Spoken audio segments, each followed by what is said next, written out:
Hi, this is Tim Haller, and this is day number 19 of the 90-day video journey. I'm just doing a kind of just had a thought. I'm doing another sort of follow-up video from yesterday, and yesterday I was talking about depression and the causes of depression, and I think definitely for me one of the major causes is not being congruent with and not being real, not being I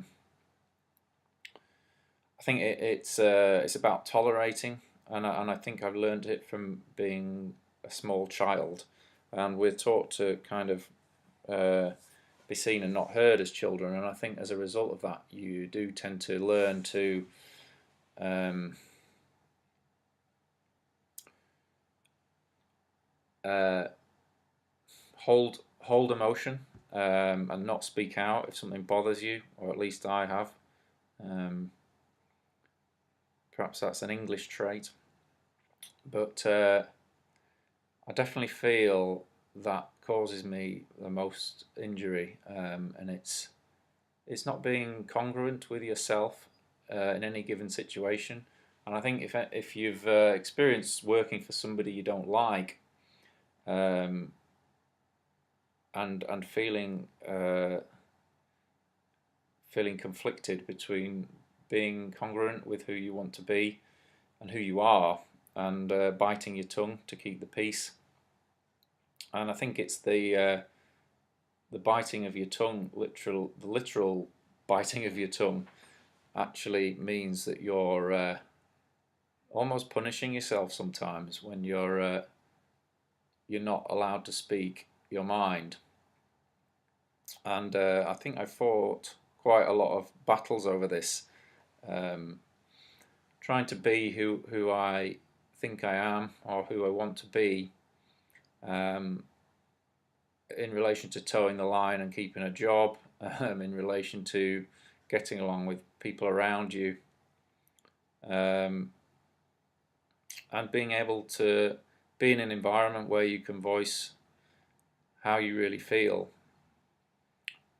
That's not always there for people, and I think because it isn't, we learn to shut ourselves off and and and be ourselves only when we're free, when we're alone, perhaps, or so we think being our own boss is the answer, because we can work for ourselves without having to toe the line with somebody we don't like. Um, but that same conflict still exists if it exists in you. Like, for example, well, just I was struggling with my phone earlier, and I found myself getting really angry, and I was internalizing that anger to the degree then I felt I wasn't able to function anymore.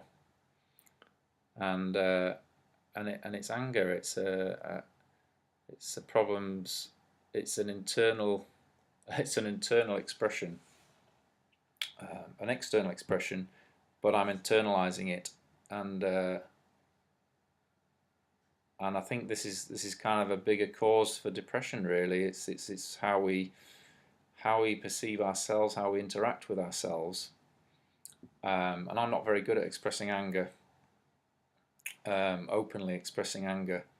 I think I tend to turn it inwards, rather than turn it outwards. I think outward, I picked up a belief about anger which isn't healthy, and felt that I've got to carry this around for the rest of my life, that I can't express my anger when I'm feeling angry, that's not somehow allowed by society, or and I've internalized this belief, and so if I become angry in a situation, I internalize it, and effectively I'm beating myself with a stick, um, when somebody else might be at fault and not me, and but I suffer for it because of the depression, and I think this is how a lot of people function. They function by instead of speaking out when they should, well, because it might get them fired, or it might end a relationship, or it might do this or that.